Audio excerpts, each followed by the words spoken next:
Now, as for the next part of our OG Dragon Ball dive into this series, we're going to be talking about the 21st World Martial Arts Tournament.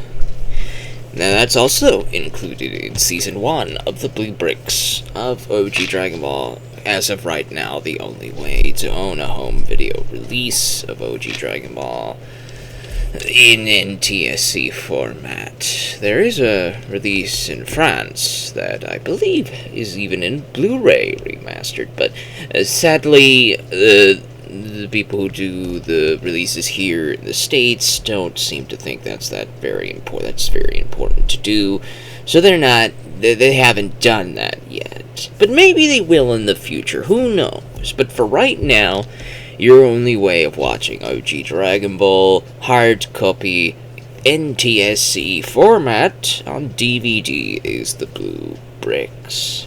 This includes both the Pilaf Saga and the 21st World Martial Arts Tournament. That just goes to show you just how short those arcs were. This little DVD set has pretty much the first 5 volumes. This arc in general covers both Volume 3, Volume 4, and most of Volume 5 of the manga graphic novel format. Here, I've got all 3 of them here, obviously. This one just shows Goku at the World Martial Arts Tournament. That's just easy and fun and nice to look at. Whereas these two are just Goku on the cover doing whatever. As you could tell, though, when you look at these, there's a lot of these little one-off drawing designs that you've seen from Toriyama. And it's always one of his characters driving a different vehicle. He loved vehicles. He loved drawing all sorts of different types of vehicles and cool little contraptions. Like in the back here, sometimes they would show you some of the little title page galleries here. There's another vehicle that he drew here, and if we look over here on this side, there's some more vehicles. Yeah. Okay, there's not that many over here, but here's another one, vehicle right there. That's pretty cool. And then there's another vehicle. It's a lot of these little title cards. I believe they throw these in for the Shonen Jump magazine. They would have like one chapter a month, whatnot.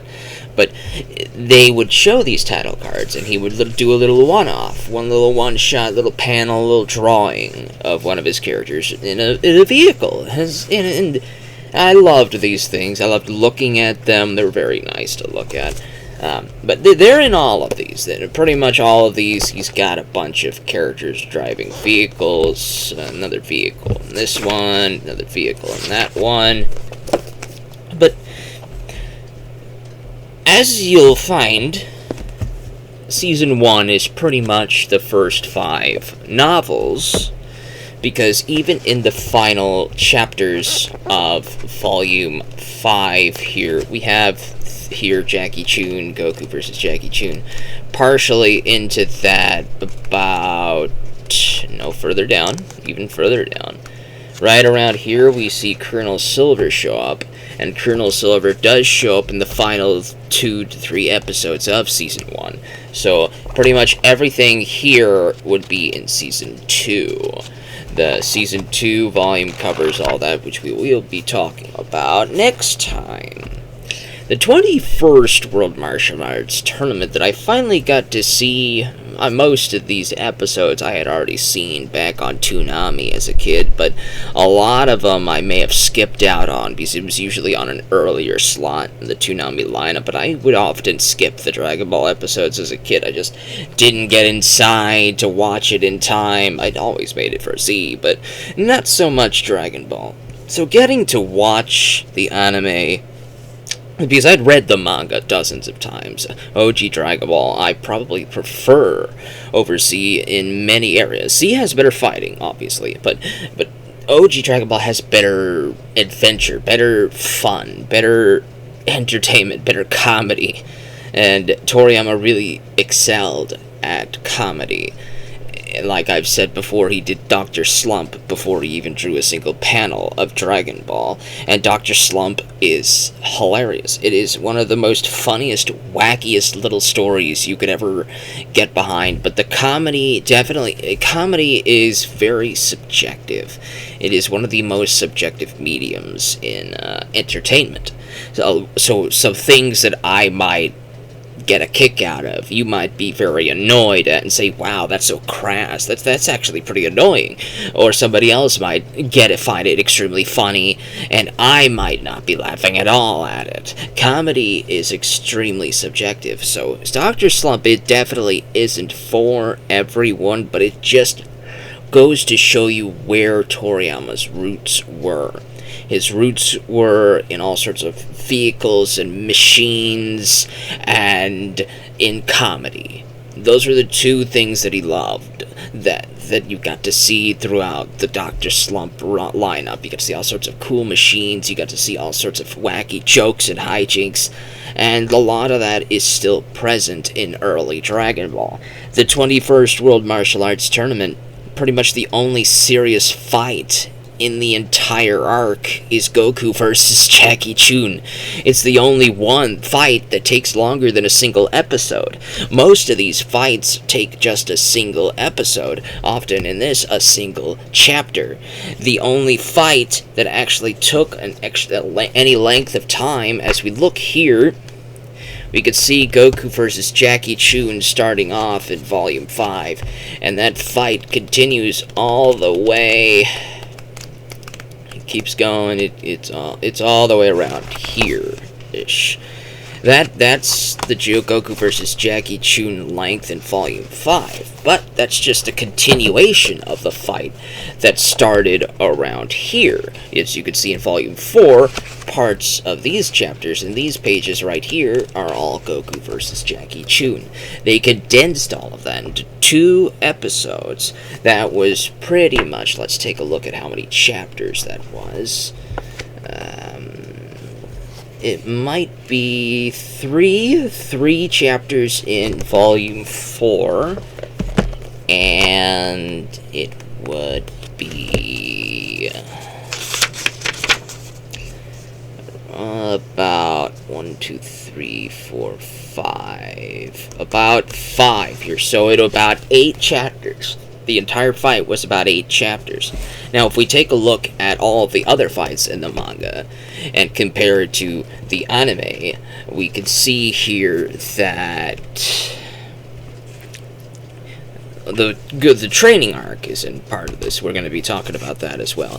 The training arc is the Goku's training arc, where we introduce Krillin, is 1, 2, 3, 4, 5, 6, 7. About 6 to 7 chapters.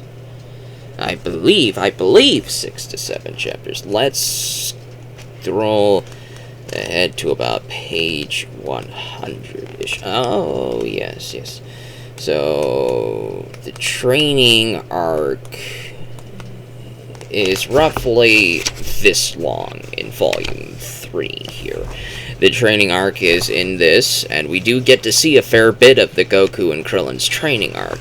It is expanded just a little bit, just a tiny bit, so we get to see Goku and Roshi, Krillin, and Launch. They get to have some time to breathe. We don't really get too many times to take a look at Yamcha and Bulma in the group, but we do get to see a couple scenes with them. So that's pretty nice to see. And interestingly enough, the filler is usually almost always kinder to Yamcha.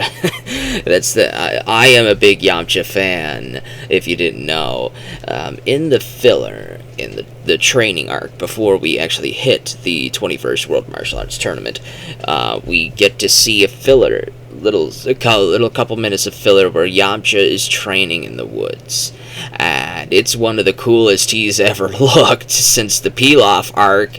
And right before that scene started, we showed Goku and Krillin moving the huge boulder that Roshi told them that they would need to be able to move before he would teach them fighting moves.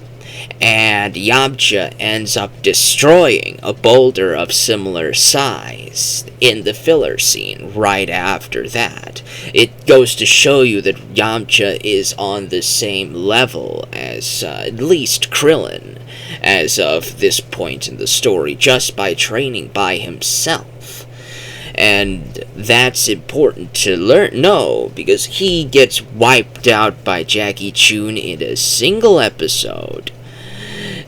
No, not just a single episode. 2 fights were dedicated to that single episode. Yamcha versus Jackie Chun and Nam versus Ranfan. Both of those were in a single episode in this. And here, I believe I want to say each fight got its own chapter, but maybe not. Let's go to page 164, all the way down here. Alright, so the first fight is Krillin versus Bacterian. The first match is the first chapter, and yes, this entire first chapter, it's just a single chapter, match number 1. You can see the title here, it's upside down, I'm looking at it right side up. This is just a single chapter, this was a single episode. So that's pretty good pacing so far. Then let's look at Volume 4 to see where Yamcha versus Jackie Chun was. Match number 2 is right here, which means that this entire fight got its own dedicated chapter, but they did not dedicate an entire episode to it. They probably didn't think that Yamcha could have done too much here, but I honestly think that you could have added an extra episode, but their biggest issue was there probably wasn't enough content to make Nam versus Ranfan its own thing. Which, give or take, I guess you could say you could have the first half of that episode be Nam versus Ranfan, the second half of that episode be Goku versus Giran before the match is cancelled, and then have the next episode have the full-on Goku versus Giran. But they carved in 2 fights into a single episode, which was 2 chapters. And they do that a couple of times. They combine 1 to 2 chapters, sometimes even 3 chapters into a single episode. But when they do that too often, they have to put in some filler, because the manga was being released weekly. It was in Weekly Shonen Jump. The anime was being released weekly. So if they pretty much adapted 2 chapters at once, they would eventually catch up to the manga. So they couldn't do that. Each episode needed to be at least 1 chapter, at most 2 chapters. They couldn't do 2 chapters too often, because otherwise they would have to throw in some filler arcs. And that's probably what's caused Season 2 so much problems. Season 2, the Red Ribbon Army arc, we're going to be talking about that one next time, but that one is by far the longest arc in the entire OG Dragon Ball series. The first season condenses Pilaf and the 21st, the training for the 21st, and all of that stuff into a concise, how many episodes in here? I want to say 30. I want to say about 31 episodes. I was looking down here. You probably saw, it's right here, but I was looking down here for it. But, yeah, it's 31 episodes. In about 28 to 29 episodes, that is the entire Pilaf and 21st World Martial Arts Tournament arcs. That's the entirety of it. And then the last 2 episodes are introducing Colonel Silver and starting up the Red Ribbon Army arc. We're going to talk about how far the Red Ribbon Army arc goes when I actually finish that, because I'm still in the middle of it. Even though I finished Season 2, the Red Ribbon Army arc isn't over yet, so it goes into Season 3. So that's just for collectors beware. If you collect Season 1, you'll be fine with the first 2 arcs of Dragon Ball, but the Red Ribbon Army arc, you're going to need to collect both Seasons 2 and 3 at the same time to get that full arc.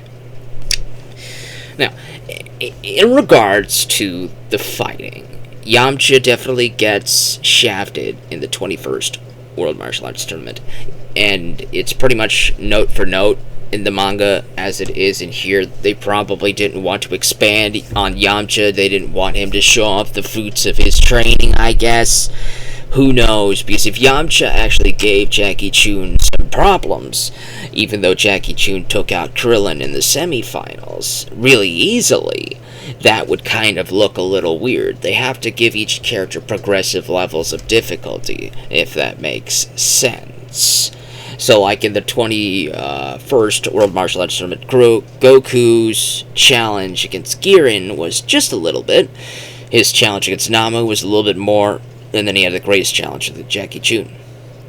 Jackie Chun takes out Yamcha pretty easily, and his fight with Krillin took about a whole episode, dedicated a whole episode to it. It's a little bit longer, and it's mostly Jackie Chun teaching Krillin. And it's also giving you about 5 seconds to introduce the concept of moving so fast that people can't see. But at that point in the story when they're trying to, when Roshi and Krillin are trying to explain what they did in an instant blink of an eye that nobody else could see, that was exaggerated for a joke. Even though they were moving faster than the eyes could see, it was extended and expanded for a joke. It was to be funny. But now everything has to be faster than light now. But whatever. That the fights were all enjoyable, except for Yamcha's, which was the most disappointing. Yamcha, even in the manga, it's the same thing. Yamcha will not have another good moment in this series until he ends up fighting. I want to say he has extended bits of the anime when we get to the Baba tournament arc, which is the final portion of the Red Ribbon Army arc. So when we finally get to that portion, we'll talk about that in that video. But in the 21st World Martial Arts Tournament, Yamcha has... he does have a role. He figures out who Roshi is immediately. He's the exposition man. He knows who all of the fighters are, except for Jackie Chun. He doesn't know who he is. But then he realizes this guy has to be Roshi. There's nobody else who could beat me that easily outside of Goku other than Roshi. So he figures that's who that is. So Yamcha pretty much got morphed here to showcase just how powerful Roshi is as a fighter, which works the first time. By the third time this happens, we'll be revisiting Yamcha's character there. Now, in regards to Yamcha and Bulma's relationship, we don't really see too much of it in the 21st World Martial Arts Tournament. Even in the anime, which Toriyama isn't heading the anime, he's not supervising the anime. The anime is doing its own thing. They had like about, I don't know how many animation studio houses, but they were working on multiple episodes at the exact same time. They would pretty much give each studio house, like say, you're going to be adapting this chapter this week. And then they give the next studio, you're going to be adapting this chapter this week. Then the next studio, you're going to be adapting that chapter this week.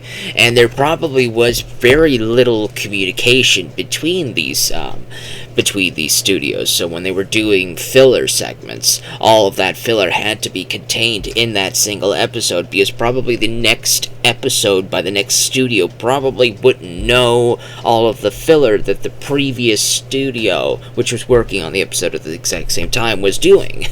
There's a lot of what ifs and conjectures here, because a lot of these studios I can't find anymore, but you can find them if you want to go archive wise. You can go on to kanzenju.com, and they've got it's pretty much the Dragon Ball library from people over here learning about Dragon Ball from Japan. It's like the library of Dragon Ball. So it's one of the best resources to go to if you want to learn about the behind the scenes and the making of this stuff. Is the anime worth watching? Especially Season 1, especially the 21st World Martial Arts Tournament? Yes. The Japanese dub and the music is contained here. Kikuchi's score is used in both the Japanese and English language tracks, so that's also really nice. The only difference here in the Japanese and English language tracks is that in the English language version, the insert songs are absent. For example, during Goku versus Jackie Chun's fight, after Goku comes back into his normal form, after he turns into the Ozaru, Great Ape form, they're both out of energy, they can't use ki anymore, so they just have to use good old-fashioned fisticuffs. And Jackie Chun suggests that they just bash each other until one of them falls over, and Goku's all for doing that. And once that sequence starts, in the Japanese dub language, in the Japanese, in the sub, we sub versus dub, in the sub version, the Mezase Tenkaichi song, insert song, which is basically a song with lyrics, is playing during their fight, and it is fantastic. It is one of the best moments in this arc. Easily one of the best moments in the arc is the insert song moment. And sadly, the insert song sequence, not even an instrumental version of Mezase Tenkaichi, is present in the English dub version. It's not present at all. They used Kikuchi's score, but they do not use the insert songs. They don't even use instrumental versions of some of these insert songs, which is very, very disappointing. I would have liked to have heard that insert song.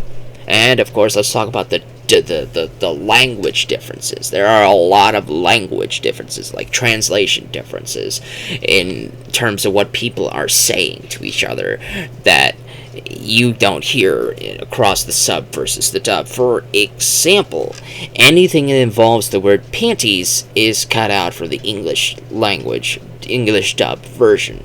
If you put on Japanese language with subtitles, you will be able to read the direct translation, or a more direct translation. So they'll say the word panties a lot more, because there's a lot of Japanese humor, and the word panties comes up a lot. Panchi. But a lot of that humor's cut out in the English dub version, so if you get the manga version, a bulk of it is left intact. Like I mentioned with the Pilaf arc, I pulled out my first 2 volumes of the original Dragon Ball. There are a lot of lines in the manga that are directly carried over into the Japanese sub version that are completely changed in the English dub version. There are quite a few moments in this one as well, particularly anything involving a perverted moment with Roshi or a perverted moment with Oolong. Those are cut out and changed. But for the most part, you will get the gist of the story. They don't change the personalities of these characters, outside of maybe Goku. Goku is a hick. He sounds dumb in the English version. He just doesn't know things. He's very innocent and not worldly, very dumb about this stuff. In the Japanese sub, he's more of a hick. He has more of a hick way of saying things.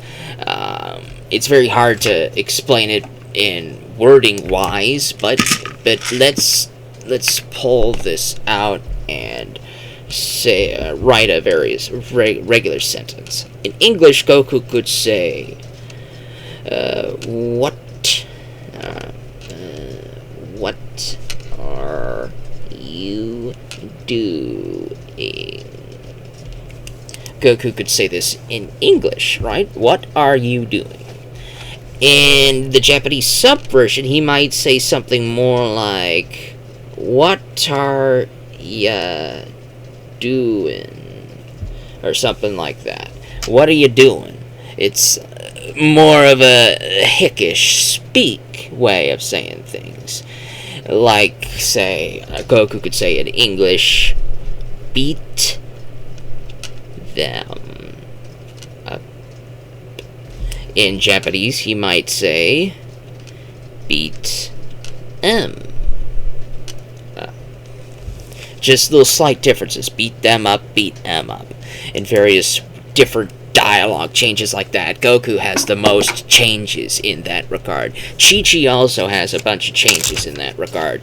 Chi-Chi and the Ox King have a lot of changes because they all have that type of hick speak to them in the translations in what they're saying, and even in the way the Japanese language is written, the way they speak is different from somebody who has more of an eloquent speech.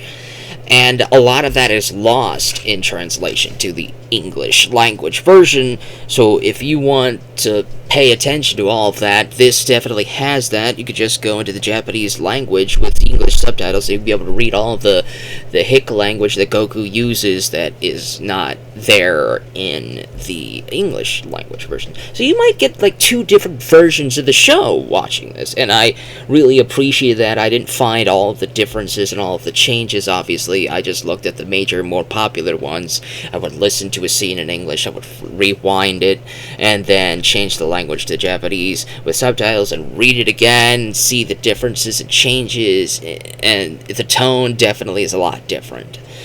So there are a lot of people who prefer only watching Dragon Ball in the Japanese sub version. I grew up with the English dub version, obviously, so I'm always going to have a very soft spot for it. That's why I watched this in English primarily, though I may do a rewatch sometime down the line explicitly in Japanese just to see all of the changes. Because I know I didn't find all of them, but I can appreciate the changes that they made because they dumbed it down for a younger audience in America. This was marketed to children.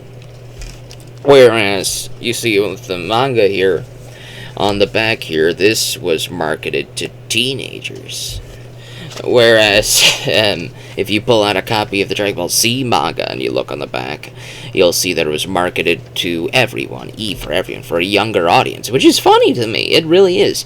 And it's mostly because of the crass humor. Most of the crass humor is in OG Dragon Ball. A lot of it is cut out in Z. By the time Z came around, it was more commercialized than ever before.